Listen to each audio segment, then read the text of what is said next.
80, 90, 1 লাখ এরকম দামের smartphone right now যদি আপনি 20 থেকে 25,000 টাকায় পেয়ে যান উইথ 1 ইয়ার ওয়ারেন্টি, তাহলে তো লোভ লাগবেই। অনেকেই কেনার চিন্তা ভাবনা করবেন, রাইট? আজকে আমাদের কাছে এরকম 5টি স্মার্টফোন রয়েছে দারুণ সব ব্র্যান্ডের, যেমন Samsung, iPhone, LG, Google pixel. সবগুলো ভালো ভালো ব্র্যান্ডের স্মার্টফোন, যা আপনি এই মুহূর্তে 20 থেকে 21, 22, 23, 24, 25,000 টাকার মধ্যেই কিনতে পারবেন। হয়তো আপনারা অলরেডি জানেন বাংলাদেশ মার্কেটে এই মুহূর্তে প্রি ওন ডিভাইসগুলো অ্যাভেলেবেল পাওয়া যায়, আর আজকে আমরা সেই ফোন নিয়ে কথা বলছি। এখন এই প্রি ওন ডিভাইস কেনা বা আসলে কিনবো কিনা, এইটা নিয়ে আমরা অনেকেই কনফিউশনে পড়ে যাই। কেন পড়ে যাই? কারণ এই ফোনটা কে ব্যবহার করছিল, আর আমি এর সাথে কোনো ওয়ারেন্টি পাচ্ছি না, সো আমি কোন সাহসে নিব? কিন্তু যখন কিনা আপনি 1 ইয়ার ওয়ারেন্টি পাবেন, তাও আবার একদম অফিসিয়াল ওয়ারেন্টির মতো, তখন নিশ্চয়ই অনেকে সাহস করবেন। সো এই ফোনগুলো আমার কাছে আছে গত মাস থেকে, নিশ্চয়ই আপনারা জানেন, এবং আমরা এই কয়েকদিন ব্যবহার করলাম, আমাদের ইউজার এক্সপিরিয়েন্স নিশ্চয়ই জানতে পারবেন, এবং আমরা মোটামুটি যখন বুঝতে পারছি যে হ্যাঁ, এটা আপনাদের সামনে আসলে নিয়ে আসা যায়, দেন নিয়ে আসার সাহস করছি। সো আজকে এই 5টা স্মার্টফোন নিয়ে কথা হবে, পুরো ভিডিও নিয়ে স্যাম থাকবো আপনাদের সাথে। আপনারা SamZone দেখছেন, যারা নতুন চ্যানেলটি সাবস্ক্রাইব করার রিকোয়েস্ট থাকলো। আচ্ছা, এই স্মার্টফোনগুলো আপনারা কোন জায়গা থেকে কিনবেন এবং কিভাবে 1 বছরের ওয়ারেন্টি পাবেন, সে বিষয়টা আমরা ভিডিওর মাঝে শেয়ার করছি। প্রথমেই হাতে রয়েছে স্যামসাং গ্যালাক্সি S10, যা স্ন্যাপড্রাগন এডিশন 855। 128 GB ভ্যারিয়েন্টের দাম হলো মোটামুটি 22 থেকে 23,000 টাকা। এই মুহূর্তে আপনারা এমন দামে পাবেন। যারা স্মার্টফোন মার্কেট নিয়ে একটু ঘাটাঘাটি করেন, তারা নিশ্চয়ই জেনে থাকবেন এই ফোন 2019 সালের ফেব্রুয়ারি মাসে লঞ্চ হয়েছিল। তো মাঝে অনেকটা সময় কেটে গেছে। এই মুহূর্তে দাঁড়িয়ে এই পুরাতন ফোনের কী অবস্থা? একটা স্মার্টফোন, মানে পুরাতন স্মার্টফোন যখন আমরা কিনতে যাই, তখন প্রথমেই আমরা এর লুকস কী অবস্থায় আছে সেটা দেখতে চাইবো নিশ্চয়ই। আমার হাতে যে ফোনটা দেখছেন, এই ইউনিটটা কিন্তু একদমই ফ্রেশ কন্ডিশনে আছে। আমরা কোনো ধরনের স্ক্র্যাচ দেখছি না, বডি ফ্রেমেও কোনো স্ক্র্যাচ নেই, মোটামুটি নতুন বলেই চালিয়ে দেওয়া যায়। তারপরেও আপনাদের উদ্দেশ্যে বলবো, আপনারা যখন কিনবেন অবশ্যই যে বিষয়গুলো খেয়াল রাখতে পারেন, রিয়ার প্যানেলটা ফুলে আছে কিনা, বা কোনো সাইডে আঠাটা লেগে আছে কিনা, এই বিষয়গুলো দেখবেন, বা বড় কোনো আঘাতের চিহ্ন আছে কিনা, যে সেটা চেঞ্জ করা হয়েছিল। সেই ক্ষেত্রে আপনি ওইটাকে অ্যাভয়েড করতে পারেন সেকেন্ড হ্যান্ড বা প্রি ওন ডিভাইস কেনার ক্ষেত্রে। ওয়েল, আমরা যদি এর ডিসপ্লে সেকশনে আসি, এখানে 6.1 ইঞ্চের একটি প্যানেল রয়েছে, যা মূলত ডাইনামিক অ্যামোলেড প্যানেল। HDR10+-এর সাপোর্ট থাকছে, এবং এর PPI হলো 550। কর্নিং গরিলা গ্লাস 6 প্রোটেকশন করছে। তো ডিসপ্লে একদম টপ নচ লেভেলের। আমরা যদি ফ্ল্যাগশিপ লেভেলের ডিসপ্লের সাথে কম্পেয়ার করতে চাই, দেন মোটেই পিছিয়ে থাকবে না। জাস্ট কনসিডার করতে হচ্ছে আপনাকে হাই রিফ্রেশের। আর যদি 30 থেকে 35,000 টাকার ফোনের সাথেও কম্পেয়ার করি, দেন এর ডিসপ্লেটা অনেকটাই এগিয়ে থাকে। এবং যেমনটা আপনারা দেখছেন ভিডিওতে, সিরিয়াসলি ডিসপ্লে কোয়ালিটি খুবই ভালো। ওয়েল, ক্যামেরা নিয়ে বলতে গেলে রিয়ার প্যানেলে 3টি সেন্সর রয়েছে। মেইন সেন্সর হলো 12 মেগাপিক্সেলের ওয়াইএস থাকবে সেখানে। তারপরে 12 মেগাপিক্সেলের telephoto zoom lens, 2x optical zoom ওয়াইএস থাকছে এখানেও, এবং 16 মেগাপিক্সেলের আলট্রা ওয়াইড শুটার। আর ফ্রন্ট ফেসিং ক্যামেরায় 10 মেগাপিক্সেলের ক্যামেরা। ভিডিও রেকর্ড করা যাবে সর্বোচ্চ 4K 60 FPS এ। আমরা স্মার্টফোনের মেইন ক্যামেরায় বেশ কয়েকটা ছবি তুলে দেখছিলাম যে সেই আগের মতো রেজাল্টটা ধরে রাখতে পারছি কিনা। একটা সময় স্মার্টফোনের ক্যামেরা একদম সেই লেভেলের ছিল। রাইট নাও যদি কিনা আমরা 30-35,000 টাকার স্মার্টফোনের সাথে কম্পেয়ার করতে যাই, ক্যামেরায় অবশ্যই উইনারই থাকবে। সো আপনি ক্যামেরাতেও কম কিছু পাচ্ছেন না। আর প্রসেসরের পারফরমেন্স, সেখানে আমরা দেখছি কোয়ালকম স্ন্যাপড্রাগন 855। এটা একটি ফ্ল্যাগশিপ প্রসেসর, আপনারা জানেন, যদিও একটু পুরাতন, কিন্তু তারপরও বেশ ভালো পারফরমেন্স করছিল এই স্মার্টফোনের সাথে। আমরা একটু গেমিং করেও দেখছিলাম, ভালো রেজাল্ট পেয়েছি, এবং বেশ স্মুথভাবেই বা স্টেবলভাবে একটা পারফরমেন্স দিতে পারছে। হ্যাঁ, ফোনটা হাতে নিলে মনে হচ্ছিল যেন একটু গরম হয়ে যায়, যেহেতু গ্লাস ব্যাক ফোন। বাট আমরা দেখলাম চেক করে, এটা মোটামুটি 35 to 36-এর মাঝে ঘোরাফেরা করছিল। সো হিটিং ইস্যু বলা যাবে না। বাট ব্যাটারি ব্যাকআপটা একটু কম পাবেন। এর মাঝে থাকছে 3400 mAh এর ব্যাটারি, এবং চার্জিং সিস্টেম সাপোর্ট করছে 15 ওয়াট। সো ব্যাটারি ব্যাকআপ নিয়ে আপনাকে একটু সমস্যায় পড়তে হতে পারে যখন কিনা আপনি এটাকে প্রাইমারি ডিভাইস হিসেবে ব্যবহার করবেন। বাট সেকেন্ডারি ডিভাইস হিসেবে ব্যবহার করতে গেলে দিন শেষে একবার চার্জ করলেও চলবে, কিন্তু যখন কিনা আপনি প্রাইমারি ডিভাইস হিসেবে ব্যবহার করবেন, মাস্ট দুবার চার্জ করা লাগবে। তো এই প্যাকেজটা যদি আপনি রাইট নাও 22 থেকে 23,000 টাকার মধ্যে কেনেন, তাহলে আমার মনে হয় খারাপ হবে না। তবে চিন্তা করতে হবে এটাই, আমি সেকেন্ড হ্যান্ড ডিভাইস কিনবো কিনা। নতুন ডিভাইস কিনতে গেলে হিসাব অবশ্যই আলাদা, আর প্রি ওন ডিভাইস হিসেবে যদি কিনতে চান, তাহলে আপনারা 22,000 টাকা এই স্মার্টফোনটাকে অবশ্যই চয়েস করতে পারেন। একটা ব্যাপার বলতে ভুলে গিয়েছিলাম, অ্যান্ড্রয়েড ভার্সন, এটাতে কিন্তু আপনারা One UI 3.1 পাবেন, এবং অ্যান্ড্রয়েড 11 থাকছে। দ্বিতীয় নম্বরে রয়েছে আইফোন। আমার হাতে যেটা দেখছেন, এটা আইফোন 7+। বেশ বড়সড় স্মার্টফোন, বাট ডিসপ্লে সাইজটা কিন্তু ততটাও বড় না।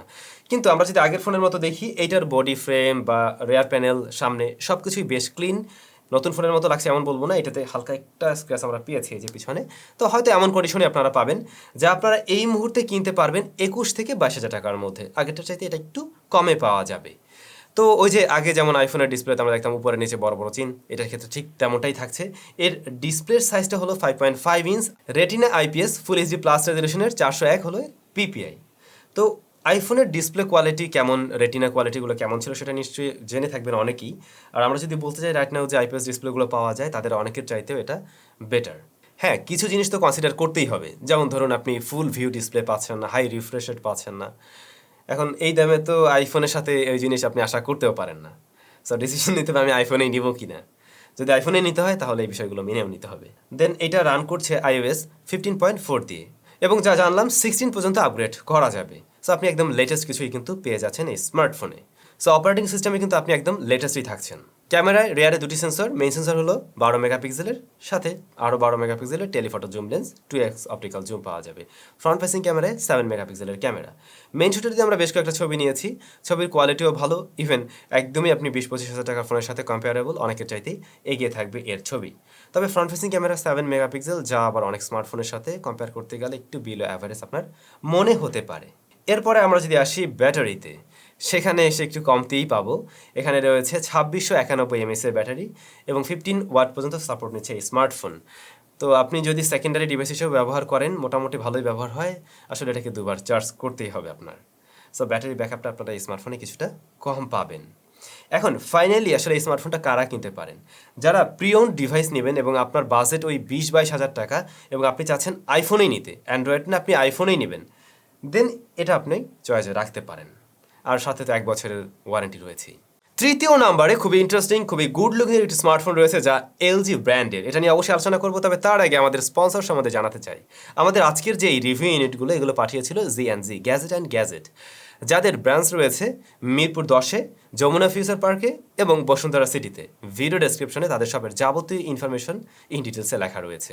তাদের সব থেকে আপনারা এই মুহূর্তে যে দামগুলো বলছি এরকম প্রাইস রেঞ্জেই কিনতে পারবেন এবং 1 বছরের ওয়ারেন্টি পাবেন, এবং ওয়ারেন্টি পলিসিটা কিন্তু অ্যাজ অফিসিয়াল ওয়ারেন্টির মতোই। তবে এই ওয়ারেন্টি যদি আপনি পেতে চান তাহলে এই স্মার্টফোনের দামের সাথে আরও 5% টাকা আপনাকে বেশি দিতে হচ্ছে। বিষয়টাকে বুঝতে হবে। এই ফোনটার দাম যদি 20,000 টাকা হয় তাহলে আরও 5% আপনি বেশি দিয়ে 1 বছরের ওয়ারেন্টি নিতে পারবেন। এটা লাইক ইন্স্যুরেন্সের মতোই। আর যদি আপনি এই 5% বেশি দিয়ে ওয়ারেন্টি সার্ভিসটা না নিতে চান তাহলেও আপনি 1 মাসের রিপ্লেসমেন্ট গ্যারান্টি পাবেন। তবে আমার যা মনে হয়, আসলে আমরা একটা ফোন তো জাস্ট 1 মাসের জন্য ব্যবহার করতে চাই না, আমরা ব্যবহার করতে চাই দীর্ঘদিনের জন্যই। সো একটু টাকা বেশি লাগলেও 1-2 হাজার টাকা হয়তো বেশি লাগবে, সেই ক্ষেত্রে আপনার 1 বছরের ওয়ারেন্টি পলিসিটা নিয়ে নেওয়াই বুদ্ধিমানের কাজ হবে। আচ্ছা, আমরা কথা বলছিলাম এলজি ভেলভেট নিয়ে। এটার 8/128 জিবি ভ্যারিয়েন্ট আমার হাতে রয়েছে, যা আপনারা এই মুহূর্তে কিনতে পারবেন 23 থেকে 24 হাজার টাকাতে। 2020 সালের মে মাসের দিকে স্মার্টফোন লঞ্চ হয়েছিল। খুবই গুড লুকিং স্মার্টফোন, যেমনটা আমি বলছিলাম, একটু লম্বাটে টাইপের, অনেকেই এই শেপের স্মার্টফোন পছন্দ করেন। রেয়ার প্যানেলটা একদম গ্রেডিয়েন্ট ফিনিশ, মানে রেইনবো কালার টাইপের আর কি, মানে কয়েকটা কালার দেয়, দেখতে খুবই ভালো লাগবে। তবে ফিঙ্গারপ্রিন্ট ম্যাগনেট, এটা কোনো সমস্যা না, আপনি কেস ব্যবহার করবেন, কেস পাওয়া যায়। আর আমাদের হাতের যে ইউনিটটা, এটা খুবই ফ্রেশ কন্ডিশনে আছে। আমি কোনো ধরনের স্ক্র্যাচ কিছুই দেখছি না, নিচেও না উপরেও না, বেশ ভালো কন্ডিশনে আছে। তো মোটামুটি এরকম কন্ডিশন পেলে হয়তো আপনার কাছ থেকে 23-24 হাজার টাকা নিবে। বাট যদি কিনা আরেকটু মানে পোর কন্ডিশনে পান, কোনো স্ক্র্যাচ থাকে, তাহলে নিশ্চয়ই আর কম দামে পাবেন। আর যে বিষয়টা বলছিলাম যে খোলা আছে কিনা, এই বিষয়গুলোর দিকে ওইভাবে খেয়াল রাখবেন। সো স্মার্টফোনটির ডিসপ্লেতে রয়েছে 6.8 ইঞ্চের একটি প্যানেল, যা মূলত একটু কার্ভ, এবং এটা P OLED panel, full HD plus রেজুলেশনের, উপরে ইউ শেপ নচ রয়েছে। আর এই তো মোটামুটি ডিসপ্লেটা বলা যায় মানে ভালো লাগার কাতারে থাকার মতোই। স্মার্টফোনটা বেশ স্লিম, সেই সাথে ডিসপ্লেটা আবার কার্ভ হয়ে মিশে গেছে, সব মিলে মানে দেখতে জোস।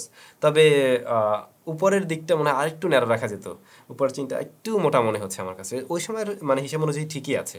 এর ডিসপ্লে নিয়েও কমপ্লেন করার মতো তো কোনো সুযোগই নেই, বরঞ্চ এই বাজেট প্লাস আমরা মোটামুটি 30 হাজার টাকা বাজেটের অনেক স্মার্টফোনের চাইতেই এগিয়ে রাখতে পারবো ইজিলি। জাস্ট আসলে এই হাই রিফ্রেশ রেটের বিষয়গুলো আমরা একটু পুরাতন ফোন যেহেতু মিস করছি। ওকে, এর যে প্রসেসর, সেখানে আমরা দেখছি কোয়ালকম স্ন্যাপড্রাগন 765 5G SoC রয়েছে। এটা একদম খুব বেশি পুরাতন না, আবার একদম নতুন তেমনটাও না। ওই সময়কার দিকে বেশ চলতো এই প্রসেসরটা, আপনারা নিশ্চয়ই জেনে থাকবেন। এটা মিড রেঞ্জ বাজেটের জন্য ঠিক আছে। তো সেই হিসেবে আমরা মোটামুটি কম্পেয়ার করতে পারি এই মুহূর্তের 28-30 হাজার টাকার স্মার্টফোনের সাথে। তো এই স্মার্টফোনের ক্ষেত্রে আমরা একটু ট্রাই করে দেখছিলাম গেমিং টেমিং, সেগুলো ভালো রেজাল্ট ছিল। App open close time decent ছিল, এবং এটা যেহেতু অ্যান্ড্রয়েড 12 দিয়ে রান করছে, আমরা এখানে লেটেস্ট কিছুই দেখছি। তো সব মিলে এর পারফরমেন্স নিয়ে আমার মনে হয় আপনারা ইজিলি সন্তুষ্ট থাকবেন। ক্যামেরা সেকশনে রেয়ারে বেশ সুন্দর একটা সেটআপ দেখা যায়, দেখতেও সুন্দর লাগে। আর এখানে মেইন সেন্সর রয়েছে 48 মেগাপিক্সেলের, 8 মেগাপিক্সেল আলট্রা ওয়াইড, 5 মেগাপিক্সেলের ডেপথ সেন্সর, আর ফ্রন্ট ফেসিং ক্যামেরায় 16 মেগাপিক্সেলের শুটার। তো প্রাইমারি সেন্সর দিয়ে আমরা বেশ কিছু ছবি নিয়েছি, যা দেখলাম অটো ফোকাসিংয়ে একটু টাইম নেয়, বাট একটু ধরে রাখতে পারলে বেশ ভালো রেজাল্টই দেয়। ছবিতে একটু কালার বুস্ট আপ করে, এর বাইরে মোটামুটি ছবির কোয়ালিটি ভালো ছিল, অর্থাৎ শার্পনেস ডিটেলস ভালোই ছিল। সো ক্যামেরার রেজাল্টটা আমরা অ্যাভারেজ রাখবো। দেন এর যে ব্যাটারি, সেখানে 4300 mAh দেখছি, এটা কিন্তু কম না। এখন পর্যন্ত যে কয়টা ফোন নিয়ে আমরা কথা বললাম, আর 25 ওয়াট সাপোর্ট করবে। ব্যাটারি ব্যাকআপের থেকে ভালো পাবেন, দিন শেষে একবার চার্জ করলে চলবে। তবে একদম যদি হেভি ইউজার এবং এটা যদি আপনার প্রাইমারি ডিভাইস হয়, তাহলে হয়তো দিন শেষ হওয়ার আগেই এর চার্জ ফুরাতে পারে। চতুর্থ নাম্বারে আবার আমরা ফিরে আসলাম আইফোনের কাছে। আমার কাছে রয়েছে এই মুহূর্তে আইফোন 8। এটা মোটেই কিন্তু কোনো সেকেন্ড হ্যান্ড বা প্রিয়ন ডিভাইস না, এটা হলো রিপ্লেসমেন্ট ইউনিট। রিপ্লেসমেন্ট ইউনিট কি, এটা নিয়ে বিস্তারিত একটা ভিডিও তৈরি করা আছে, হয়তো আপনি ওটা দেখে নিতে পারেন। আর যদি একান্ত না জেনে থাকেন, আমি জাস্ট সহজে বলি। ধরুন আপনি একটা ব্র্যান্ড শপ থেকে আইফোন নিয়েছেন, এবারে আপনার ফোনটা কোনো কারণে নষ্ট হয়ে গেল, এবারে কোম্পানিতে আপনি আবার ফেরত দিলেন, ওয়ারেন্টি ক্লেম করলেন, এবং ওয়ারেন্টির সময় তারা দেখলো যে ওই ফোনটা ঠিক করা চাইতে আপনাকে আরেকটা ইউনিট দিয়ে দেওয়াটাই বুদ্ধিমানের কাজ। তখন এই ধরনের রিপ্লেসমেন্ট ইউনিটগুলো ভোক্তাকে দেওয়া হয় বা ক্রেতাকে দেওয়া হয়। তো এটাই হলো সেই ইউনিট। এই স্মার্টফোনগুলো অনেক আগেই বিক্রি শেষ, কোম্পানি আর তৈরি করছে না নতুন করে, তো এই রিপ্লেসমেন্ট ইউনিটগুলো কিনতে পাওয়া যায়। সো এইটার আর কি কন্ডিশনে আছে এটা নিয়ে বলার কিছু নেই। একদম নতুন একটা ফোন যে কন্ডিশনে থাকে, একদমই সেম কন্ডিশনে আছে। 2017 সালের সেপ্টেম্বর মাসে স্মার্টফোন এসেছিল, আপনারা জানেন। তো আগের যে আইফোনটা নিয়ে আমরা কথা বললাম 7 প্লাস, ওইটার মতোই সেম লুকস আমরা সামনের দিক থেকে দেখবো, বাট সাইজ এটা ছোট। এর ডিসপ্লে সাইজ হলো 4.7 ইঞ্চ রেটিনা এইচডি প্লাস রেজুলেশনের ডিসপ্লে এটা। সো ডিসপ্লের কোয়ালিটিও আগের ফোনের মতো একদমই সেম থাকবে, তবে ডিসপ্লের সাইজ ছোট যেহেতু এখানে রেজুলেশন অনেকটা ম্যাটার করবে, বিষয়টা মোটেই সেরকম না। বাই দ্য ওয়ে, এটা কিন্তু 64GB ভ্যারিয়েন্ট এবং মোটামুটি আপনারা কিনতে পারবেন 24 থেকে 25 হাজার টাকার মধ্যে। যেহেতু একদম নতুন ইউনিট, যে কারণে আপনাকে একটু বেশি দাম দিয়ে কিনতে হবে। প্রসেসর হিসেবে থাকছে বায়োনিক A11, যা আমরা আইফোন 7 প্লাসেও পেয়েছিলাম, আর এটা রান করছে iOS 15.6 দিয়ে। তবে এটাকেও iOS 16-এ আপগ্রেড করা যাবে। ক্যামেরায় রিয়ারে আমরা একটি সেন্সরই দেখব, যা 12 মেগাপিক্সেলের, আর ফ্রন্ট ফেসিং ক্যামেরায় 7 মেগাপিক্সেলের শুটার। ভিডিও রেকর্ড করা যাবে 4K 60 FPS-এ। এর ক্যামেরা স্যাম্পল আপনারা নিশ্চয়ই এই মুহূর্তে স্ক্রিনে দেখছেন। ক্যামেরা কোয়ালিটি 7 প্লাস থেকে কিছুটা এগিয়ে থাকবে। ব্যাটারি 1821 mAh, 15 ওয়াটের চার্জার। তো এটা একদিন ব্যবহার করা যাবে, যেহেতু একদম নতুন ফোন, একদিন আপনি ব্যবহার করতে পারবেন। বাট যদি কিনা প্রাইমারি ডিভাইস হয়, তাহলে এই ফোনও আপনাকে 2 দিনই চার্জ করতে হবে, কারণ ব্যাটারির সাইজ তো অনেক বেশি না। তো যে বিষয়টা বলছিলাম, যদি এমনটা মনে হয় আমি 24-25 হাজার টাকার মধ্যে একটা আইফোনই কিনবো এবং তা নতুন হতে হবে, তাহলে আপনি এই ফোনটাকে চয়েস করতে পারেন। আমাদের আজকের লিস্টের সর্বশেষে থাকছে গুগল পিক্সেল 4। অনেকেই পিক্সেল প্রেমী, তারা এটাকে দেখতে পারেন। এই স্মার্টফোনটা রাইট নাও আপনারা পেয়ে যাবেন 24 থেকে 25 হাজার টাকার মধ্যে, 128GB ভ্যারিয়েন্ট। 2019 সালে এই স্মার্টফোন লঞ্চ হয়েছিল। তো এইটারও মোটামুটি কন্ডিশন বেশ ফ্রেশ, আমরা মোটেই কোনো ধরনের স্ক্র্যাচ বা ওই ধরনের কিছুই দেখছি না। রিয়ার প্যানেলটাও, এটা রিয়ার প্যানেল হালকা একটা স্ক্র্যাচ আছে যে। তো মোটামুটি এই ধরনের কন্ডিশনে আপনারা ওই 24-25 হাজার টাকায় কিনতে পারবেন। আর একটু যদি লোয়ার কন্ডিশন হয়, তখন নিশ্চয়ই আরও কিছুটা কম দামে কিনবেন। এই ফোনটার ডিসপ্লেতে আমরা দেখছি 5.7 ইঞ্চের 90Hz রিফ্রেশ রেটের প্যানেল রয়েছে, ফুল এইচডি প্লাস রেজুলেশনের। ইহা মূলত POLED প্যানেল এবং প্যানেল কোয়ালিটি খুবই ভালো। তবে ডিসপ্লের উপরে নিচে বেশ বড় সড় চিহ্ন আমরা দেখছি। এটাতে যদি কিনা ওই যে পাঁচল টাঁচল থাকতো, তাহলে একদম যুগ উপযোগী হতো। এখন একটু আপনার কাছে ওই আগের জেনারেশন মনে হতে পারে, বাট এর বাইরে গিয়ে ডিসপ্লে কোয়ালিটি খুবই ভালো। তবে একটা বিষয় আমরা অনেকে হয়তো খেয়াল করেছি বা শুনে থাকবেন, পিক্সেল 4 অনেক ইউজারই নাকি এই সমস্যা ফেস করছেন যে 1 বছর পরে বা 1.5 বছর পরে গিয়ে তার ডিসপ্লেটা সমস্যা দেখা দিচ্ছে। বাট এই স্মার্টফোনের সাথে যেহেতু আপনি 1 বছরের ওয়ারেন্টি পাবেন, সো 1 বছরের মধ্যে কিছু যদি হয়ে যায়, তাহলে অবশ্যই আপনি চেঞ্জ করে নিতে পারবেন ফ্রিতেই। পারফরমেন্স সেকশনে এসে আমরা দেখছি কোয়ালকম স্ন্যাপড্রাগন 855 রয়েছে এর মাঝেও, যা আমরা স্যামসাং S10-এও দেখছিলাম। তো এর পারফরমেন্স কেমন আগের ফোনের সাথে আলোচনা করছিলাম, এই ফোনের ক্ষেত্রে আমরা মোটেই ব্যতিক্রম দেখছি না। এখানে অ্যান্ড্রয়েড ভার্সন আপনি কিন্তু 12 পাবেন, সো লেটেস্ট। আর আমরা গেমিং টেমিং সব কিছু করে দেখলাম যে হ্যাঁ, মোটামুটি ঠিক আছে। তবে ফোনটা তুলনামূলকভাবে একটু বেশি গরম হচ্ছিল, S10-এর সাথে যদি কম্পেয়ার করতে চাই, এবং ব্যাটারি তুলনামূলকভাবে একটু বেশি বার্ন করছিল। গুগলের এই স্মার্টফোন হয়তো অনেকেই চয়েস করতে চাইবেন ক্যামেরার জন্য, কারণ আমরা সকলেই জানি গুগল পিক্সেলের ক্যামেরা কোয়ালিটি বেশ ভালোই হয়ে থাকে। এটা রিয়ারে 2টি সেন্সর রয়েছে। মেইন শুটার হলো 12 মেগাপিক্সেলের, সেই সাথে 16 মেগাপিক্সেলের টেলিফটো জুম লেন্স, যেখানে 2x optical zoom. Front facing ক্যামেরায় 8 মেগাপিক্সেলের শুটার। ছবির স্যাম্পল আপনারা নিজেরাই দেখুন, নিজেরাই জাজ করুন, আপনারা নিজেরাই কমেন্ট করে জানাবেন এর ছবির কোয়ালিটি কেমন ছিল। যদি আমাকে বলতে বলেন, তাহলে আমি বলবো ক্যামেরার জন্য আপনি যদি 24-25 হাজার টাকার মধ্যে একটি স্মার্টফোনকে চয়েস করতে চান, দেন আপনি এটা অবশ্যই চয়েস করতে পারেন। ব্যাটারি রয়েছে 2800 mAh, 18 ওয়াট সাপোর্ট করবে। ব্যাটারি ব্যাকআপ কম পাবেন এই স্মার্টফোন থেকেও, আপনাকে 2বার চার্জ করতে হবে অবশ্যই। তো ভাই ব্রাদার, এই ছিল আমাদের আজকের 5টি স্মার্টফোন, যা আমরা মোটামুটি 25,000 টাকার মধ্যেই পেয়েছি, 20 থেকে 25,000 টাকার মধ্যেই। এরপরে আমরা আরও একটি ভিডিও নিয়ে আসবো ইউজড বা প্রিওন্ড ফোনের, যেখানে 25 থেকে 30,000 কভার করা যেতে পারে। কি বলেন? অনেকেই তো এই বাজেটে ফোন কেনেন, সেখানে আরও মোটামুটি একটু বেটার কিছু থাকবে। তো আপনাদের কাছে এই ডিভাইসগুলো কেমন লাগলো অবশ্যই কমেন্ট করে জানাবেন। আর যদি ওয়ারেন্টি পেয়ে যান তাহলে তো আসলে নিশ্চিন্তে ব্যবহার করা যায়, যদিও আপনাকে 5% টাকা বেশি দিতে হচ্ছে। বিষয়টা যদি এরকম হতো, কোনো টাকা পয়সা এক্সট্রা দেওয়া লাগবে না, 5% দেওয়া লাগবে না, বাট আমি 1 ইয়ার ওয়ারেন্টি পাবো, তাহলে এই সার্ভিসটা আমি আরও বেশি, মানে আমি বলতাম যে হ্যাঁ, সেক্ষেত্রে আপনি নিয়ে নেন। এখন বাড়তি কিছু টাকা পয়সা গুনতে হবে। এই, সবাই ভালো থাকবেন, সুস্থ থাকবেন। আপনাদের সাথে আবারও দেখা হচ্ছে স্যামজনের একেবারে নতুন ভিডিওতে।